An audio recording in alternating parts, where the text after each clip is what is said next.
Hey, what's going on everyone? Zach D Productions here, and I'm here for a list video for you guys. So for this list, I'll be going over, in my opinion, some of the best rock and metal albums of the year 2008.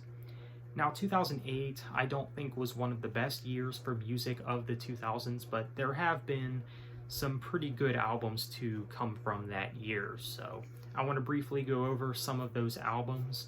But before we get started, I do have one honorable mention, and that honorable mention goes to Nostradamus by Judas Priest.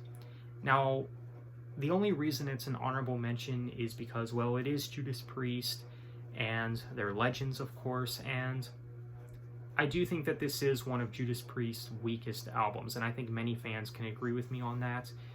There is a couple songs that I do like from the album, like the title track and Alone. I think those are pretty good songs, but the album as a whole I'm not too thrilled about, so that's why it didn't make it to the list. So let's go ahead and get into the actual list here. We have about 6 albums here that I want to go over. First album up is Phoenix by the band Asia. Asia are, of course, legends when it comes to 80s rock, I think. Yeah, kind of an underrated band as well, especially the stuff that came after their debut. This is, of course, their comeback album with John Wetton back in the band, and yeah, it's a pretty good comeback album. Now, when it comes to the modern era of Asia, or the reunion era, I don't think that this is the best of that era, and overall not one of their best albums, but you know what, still pretty solid, I'd say. John Wetton does sound pretty good on this album. This album has some pretty good production and things like that. Some highlights for me from this album would have to be Never Again, I Will Remember You, and An Extraordinary Life. I think these are pretty good songs.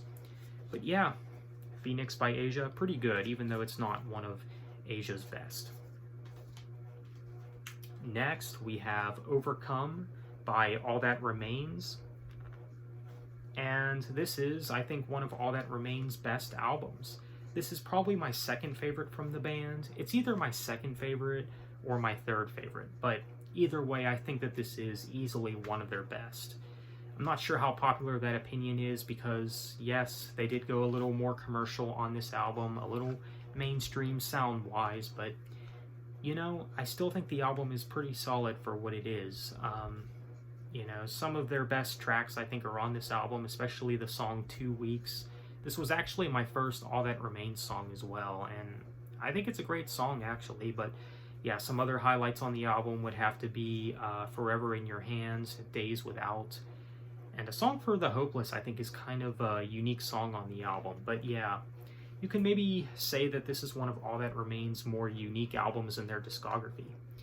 Yes, it's not the same aggressive metalcore like they put out previously, but still I think the album's pretty good, even though they did kind of go in a commercial mainstream direction on this album. But I think it works for them on this album in particular. So Overcome by All That Remains, definitely worth checking out if you like modern metal especially.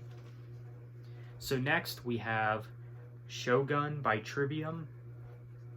I think Trivium is definitely one of the best modern metal bands around as of this moment, and Matt Heafy, probably one of the greatest frontmen in modern metal as well, and he seems like a great guy as well.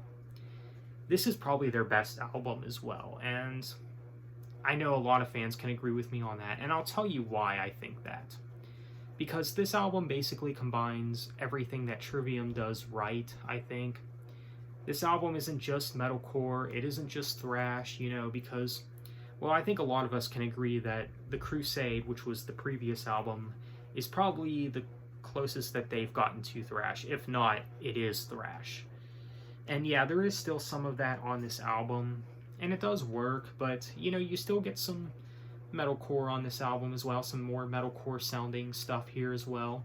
Also some prog moments as well, and, you know, I think the combination of all these things and the creative direction that Trivium went on this album is why a lot of people do say this is probably their best, if not at least one of their best. Definitely a great album. You really can't go wrong with any of the songs on this album either. I think they're all great. But Down From the Sky is maybe my favorite Trivium song. Just maybe, but yeah. So Shogun by Trivium, definitely a great album. Next, we have A Sense of Purpose by In Flames. In Flames are, of course, one of the legends in melodic death metal, and probably one of the best bands in the genre as well. This album here is not mellow death, though. Like with All That Remains, In Flames also kind of went in a more mainstream or commercial direction during this time. And yeah, I still think the album is pretty good. I mean, obviously it's not one of their best, but it's still a pretty good album for what it is. And the song that actually got me into In Flames, and my first In Flames song, is actually from this album, and that is Elias, or Alias, however you say it. And I still think it's a pretty good song that's very catchy and everything. Other highlights for me from the album would have to be The Mirror's Truth, Delight and Anger, Drenched in Fear, which I think is kind of underrated, and March to the Shore is also good.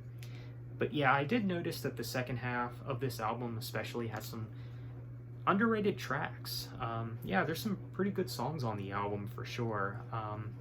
Definitely not as bad as a lot of fans say, but yeah, pretty good album from In Flames. Next, we have Death Magnetic by Metallica. A bit of a controversial album, mainly because of the production on this album, and yeah, I know that the main complaint with this album is actually the production, and it sounds too loud and everything, and yeah, I can probably agree with that. And this is basically Metallica trying to go back to their roots, their thrash roots from the 80s or whatever. And I will say that they did try. I mean, they definitely did. And this album, it's not all bad. Even though it's not one of their best, it's still pretty good. And of course, an album doesn't have to be one of the band's best in order for it to be good, of course. But yeah, some good stuff on this album for sure. Such as The End of the Line, Broken, Beaten, Scarred, The Day That Never Comes, and All Nightmare Long. Pretty good songs. Of course, Metallica is a big name in metal. And if you're a metalhead, how are you not into Metallica? So, yeah, so pretty good album from Metallica, I'd say. So lastly, Killing Season by Death Angel. Not one of Death Angel's best, but you know what? Pretty strong album, I'd say. Death Angel, I don't think, has ever released a bad album, so even the stuff that's not some of their best, really good, I'd say. Now, this is not the best introduction to the band, I don't think. I would recommend starting with their classic era, the first 3 albums or so. But yeah, really good album still, and you could maybe say it's a unique album in their discography as well. You know, I really do like what they're going for here. You know, it's very aggressive, and you know, I like these moments where it has these acoustic passages, but it's also got a lot of heaviness to it as well. The first half of this album is especially great. Some highlights for me would have to be Lord of Hate, Sonic Beatdown, and Dethroned. Pretty good songs. But yeah, Death Angel you can't go wrong with, so yeah, really good album for sure. Well, there you have it. That's a list of some of the best rock and metal albums of 2008, in my opinion. So let me know what you guys think. What are some of the best albums of 2008 in your opinion? Feel free to let me know. So on that note, thanks for watching. Have a nice day. Take care.